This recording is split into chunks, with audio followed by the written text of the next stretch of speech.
Од 2006 наваму, вие сте сведоци дека голем дел на политиките, на она што се работи во државата на полето на економијата е различно од било што се работело претходно.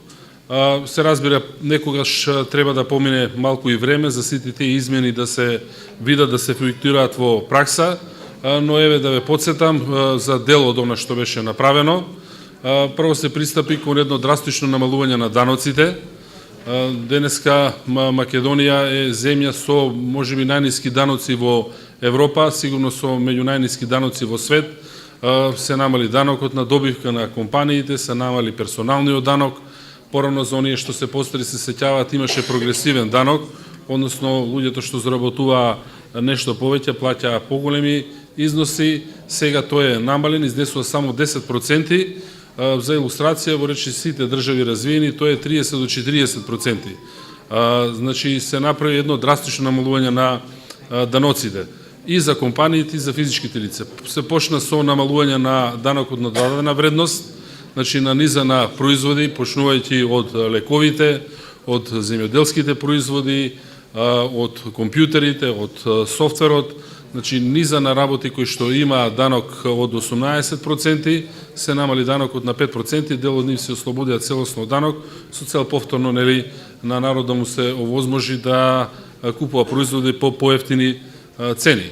Се направија значи голем дел на реформи во делот на земјишната политика, во делот на странските директни инвестиции, за тоа ќе говорам малку повеќе подоцна, но генерално ефектите од тие политики што се имплементира веќе на почетокот на крајот на 2006 и понатаму 2007 и 2008 година, резултира со економски раст на државата кој беше историски највисок од нејзината независност. Во 2007 и 2008 година имавме стапки на раст на економијата од 6% и од 5%. Доколку не фатеше економската криза која што 2009 почна да зема замав, веќе е сигурно значи дека Македонија ќе го продолжеше тоа и отприлика колку да ви стане појасно, доколку една држава отприлика 10 години има стапки на раст преку 5%, тогаш и животниот стандард на луѓето за тој период од 10 години се зголемува двојно повеќе. Значи, ние почнавме да ги имплементираме тие политики очигледно даваат добри резултати. Македонија тогаш ги имаше речиси највисоките стапки на раст во регионот и тоа беше период на најголема економска експанзија на државата од нејзината независност. Сепак, она што го гледате на телевизија, го слушате за Грција, го слушате за некои други држави во светот, имаше ефекти и кај нас. 2009 во светот почна една светска економска криза, таа започна прво во Америка, па потоа постепено се префрли на кај Европа и денеска се уште сме сведоци на ефектите од таа светска економска криза, но независно и покрај тоа, ние продолживме да воведуваме голем број на мерки и политики, имавме неколку пакети на антикризни мерки, токму да се справиме со овие негативни ефекти. И сега, обично на народот тешко е да му објасни, слушај, ние помогнавме да не ви биде многу лошо, само малце ви е лошо, на другите им е многу полошо, но објективно 2009 година имаше еден пат на економијата, тој не беше голем, но сепак беше пат и тој се почувствува, меѓутоа со, како што реков, со низата на пакети на антикризни мерки, каде што намаливме многу голем број на давачки за компаниите, веќе во 2010-2011 година Македонија повторно имаше економски раст од 3% и секоја од овие години, приближно 3%, што ја направи Македонија едно од најуспешните држави во Европа во овој дел. Инаку, ако сакате да бидете во улога на политичар кој е популист и ја имате власта, релативно е лесно да се однесувате неодговорно и во рок од една година или 2 години да му дадете на народот навидум повеќе пари. Тоа се прави едноставно, ќе ја задолжите државата, тоа никој не го гледа вака директно, никој дома не му вика слушај, денеска државата должи толку и толку повеќе, но како држава која задолжите може да ги истрошите парите во 1 или 2 години и навидум да ви биде супер, меѓутоа сметката си доаѓа подоцна. Ние се одлучивме и покрај тоа што имавме таа шанса да не го правиме тоа и во сите овие години постојано задржавме, тоа се вели, сериозна фискална дисциплина. Односно, одлучивме да не ја задолжуваме државата дополнително. Напротив, во 2007 и во 2008 година, бидејќи имавме правилно поставени економски политики, голем дел од долговите што ги наследивме како влада, кои што беа отставени од претходните влади, ние се раздолживме. Се врати околу 500-600 милиони долари пари кои што ги должела Македонија и на крајот 2008, значи Македонија стана една од неколкуте држави во Европа која беше така се класифицираат во ниско задолжени држави. Тоа значи дека и покрај кризата ние сме се одлучиле да бидеме дисциплинирани. Истото се продолжи со таа пракса и во 2009, 2010, 2011 година, односно секоја година државата и покрај тоа што голем број на останати држави правеа големи фискални, односно буџетски дефицити, тоа значи дека оние приходи што ги немале во буџетот се задолжувале за сериозни пари надвор, ние се одлучивме да бидеме најдисциплинирани, подисциплинирани дури од државите во Европска унија. За сите држави членки во Европска унија има еден критериум, таму се вели Мастрихтски критериум, дека не треба да се задолжуваат со повеќе од 3% од бруто домашниот производ како буџетски дефицит, тоа значи она што им недостасуваат пари во буџетот. Речиси сите држави за време на кризата го надминаа овој критериум, односно се задолжуваа многу повеќе отколку Македонија. Друго што правеа, ги зголемуваа даноците, друго што правеа, бркаа дел од вработените кои беа во државната администрација, се намалуваа платите, се намалуваше социјалната помош. Во голем број на држави субвенциите на земјоделците или се намалуваа или се исплаќаа. Денес има држави во Европска унија на кои што за субвенциите им се должат пари од пред 2 години. Тоа се држави кои што се членки на Европската унија. Значи ова е факт.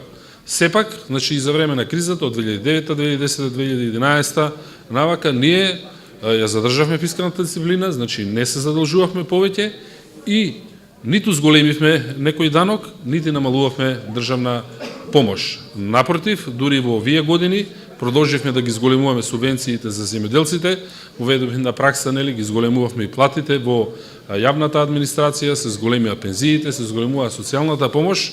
На еден начин дури делуваше на некој од надвор ако гледа како владата да нашла некоја магична формула. За време на криза, кога сите зголемуваат даноци, се задолжуваат, намалуваат државна помош, во Македонија се случуваше обратно. Нити ја презадолжувавме државата, нити ги зголемувавме даноците, а континуирано ја зголемувавме државната помош по разни основи. И некој ќе праша, па добро, како е тоа можно? Едноставно, со многу труд, многу работа, со честно функционирање, со речиси целосна елиминација на корупцијата или во народски кажано не се крадеше. Државата, значи ги користише парите од народот за народот. Обезбедивме грантови во висина од 50 милиони евра за општините за изградба на водоснабдителни системи, за водоводи и за канализации. Општините треба да конкурираат со проекти, дел од нив веќе исконкурираа, но владата, значи, како грантови им дава на општините износ, ви кажувам, кој што никогаш порано не бил доделуван на општините.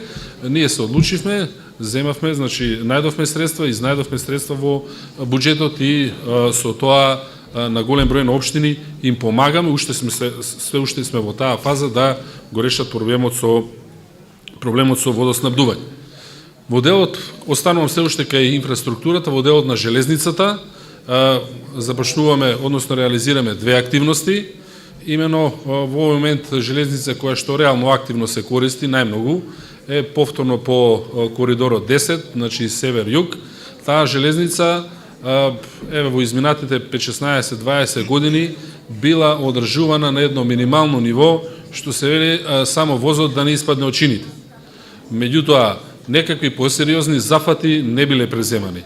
Сега се почнува од јануари нов проект за целосна реконструкција на коридорот 10, значи од Гевгелија до границата со Србија, каде што на голем дел на делници прво ќе биде зголемена брзината на сообраќајот, значи ќе бидат променети и голем број на шини, на шински прагови, дел од сигнализационата опрема ќе биде променет.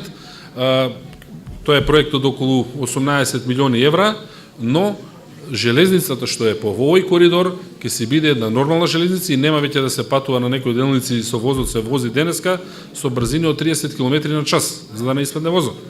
Ќе се постигнат нормални брзини за да може нормално да се патува.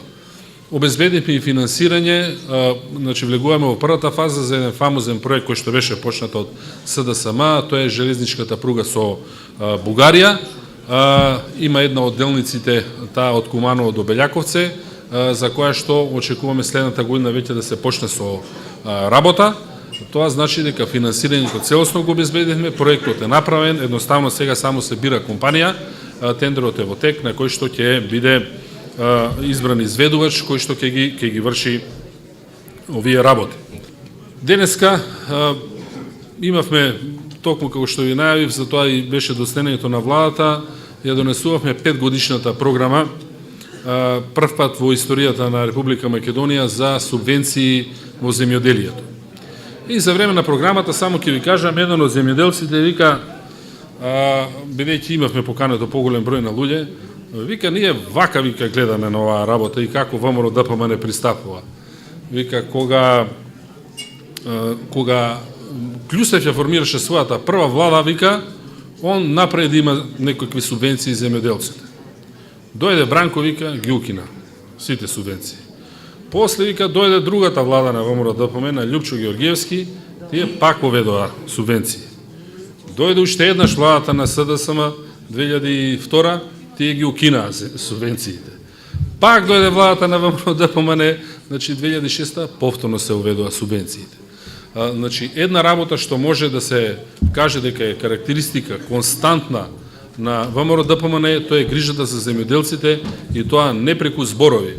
Некој може да ви раскажува приказни по цел ден, меѓутоа најважно е она што го прави реално на терен. Значи, она што ВМРО ДПМН го прави на терен, тоа е реално во буџетот секоја година одвојува пари за субвенции, ако веќе говориме за грижа кон земјоделците. Сега износите се повеќе пати кажувани, но не е лошо и да се повторат и да знаете што е она што го планираме во овој сегмент во идниот период. Имено, од 2006 субвенциите кога се наследи, значи кога се презема власта од владата на Бучковски, она што беше ставка во буџетот беше износ од околу 6 милиони евра. Тие субвенции прво се зголемува на 20, на 45, на 70, на 90, на 110, 115. Значи, оваа година се предвидени во буџетот на Република Македонија пари за исплаќање на субвенции во износ од 130 милиони евра.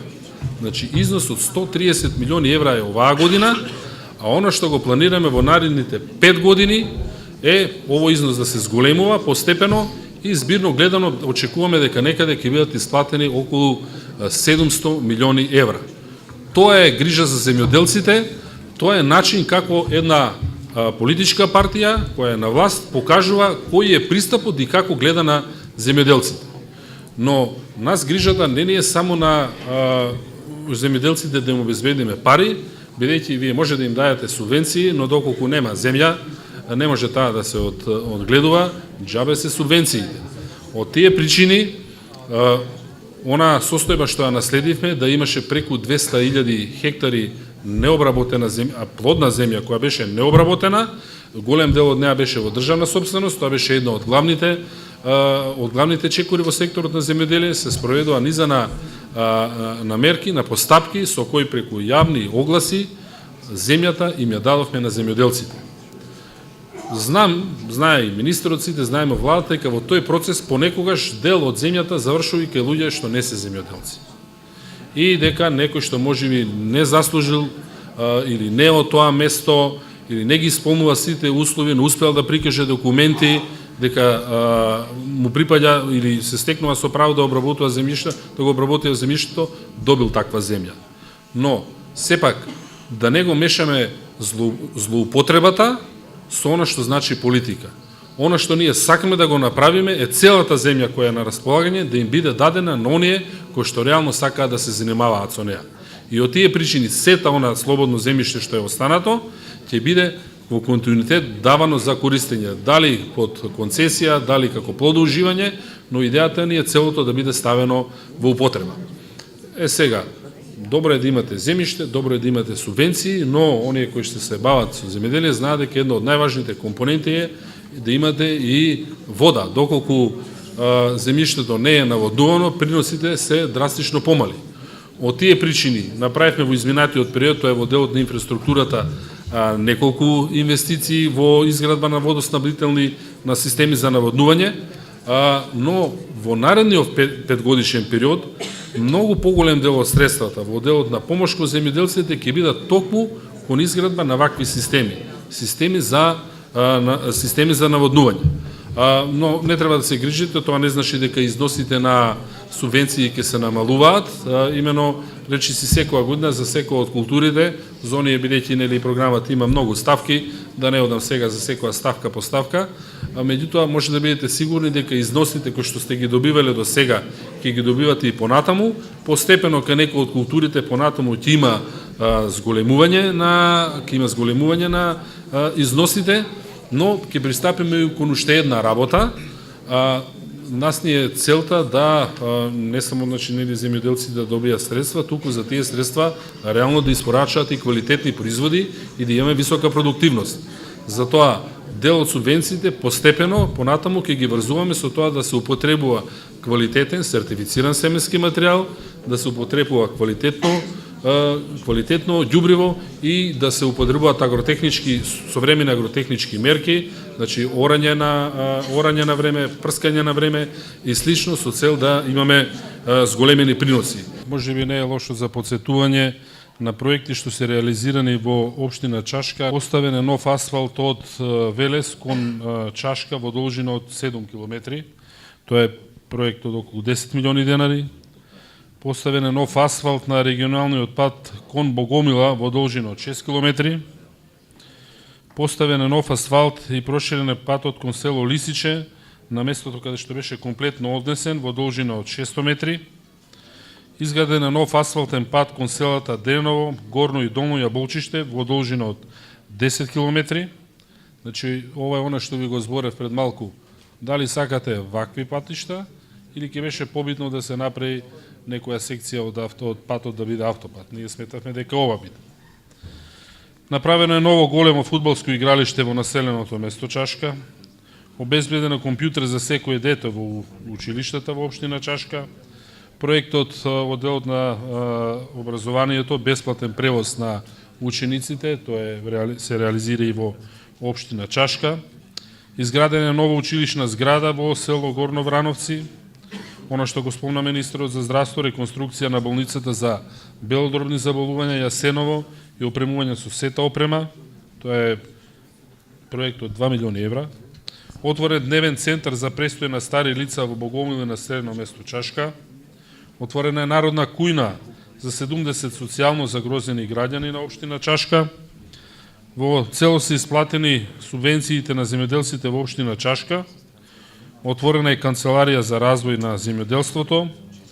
Отворена е нова рурална амбуланта и во соработка со владата опремени се со инвентар кабинетите и по информатика на основното училиште Тодор Јанев во населба Чашка, а во тек е обезбедување и на истиот инвентар за основното училиште Петре Попарсов во село Богомила. Прво сакам да напоменам дека оваа влада е првата влада по осамостојањето на Република Македонија, која што сериозно и со големо внимание пристапува на овој исклучително важен сектор.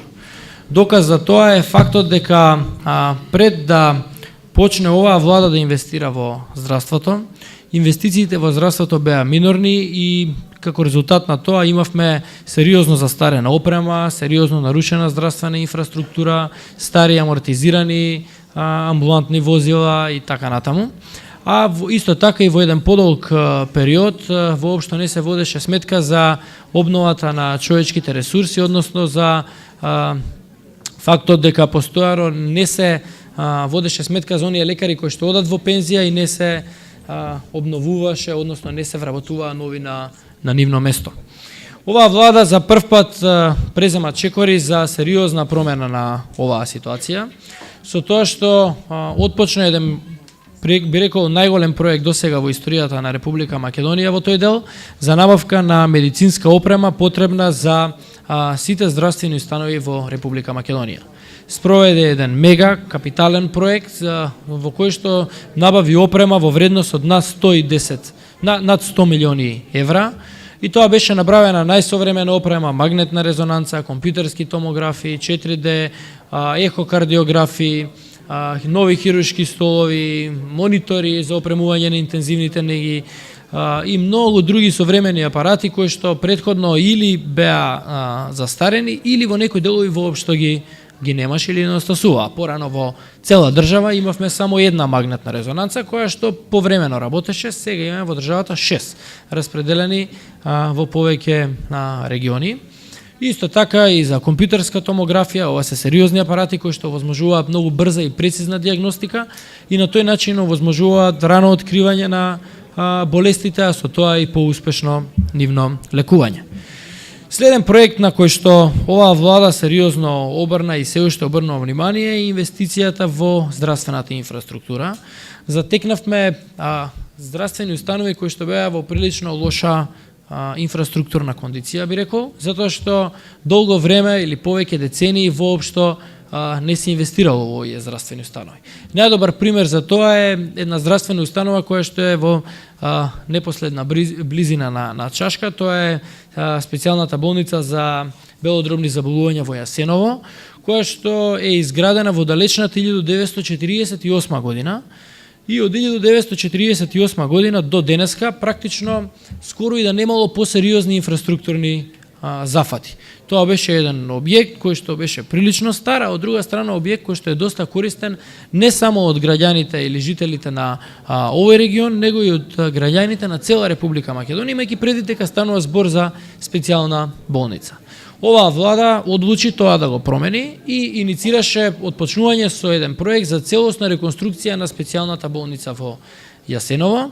Двете крила на болницата се целосно реконструирани и веќе е започнато со реконструкцијата на останатите две крила. Очекуваме во наредните 2 до 3 месеци најмногу да завршиме и со комплетната реконструкција на останатите две крила и со една инвестиција од над 120 милиони денари или над 2 милиони евра, практично комплетно да ја промениме здравствената инфраструктура во Јасеново. На овој начин покажавме дека оваа влада на ВМРО ДПМН се грижи за секој еден дел од Република Македонија и внимава сите делови од Република Македонија соодветно да се развиваат без ниту еден дел да остане заборавен од владата во било кој сегмент. Јас сакам да кажам неколку збора на една тема која верувам дека многумина од вас можеби ги вознемири или па отвори одредени прашања, а таа тема се однесува на злоупотребите на визната либерализација или попрецизно кажано можноста за повторно враќање на визите. Сакам да ви уверам дека сите институции во Република Македонија, вклучително и Министерството за внатрешни работи, прават максимални напори она што е придобивка за сите граѓани на Македонија да не биде доведено во прашање заради неодговорното однесување на мал број луѓе кои прават злоупотреби во овој дел. Би сакала да ја искористам оваа прилика и да испратам една порака до сите оние кои можеби размислувале на тој начин дека преку злоупотреба на визната либерализација ќе стигнат до подобра иднина. Тоа не само што не е случај, туку сосема е известно дека сите тие лица, освен што ќе ги загубат оние тешко заштедени пари кои условно речено ги инвестирале во едно вакво патување, неминовно ќе бидат вратени во Република Македонија и ќе се соочат со законските последици кои подразбираат и укинување на социјална помош и укинување на некои други поволности кои ги дава државата на онаа категорија на ранливи групи во општеството.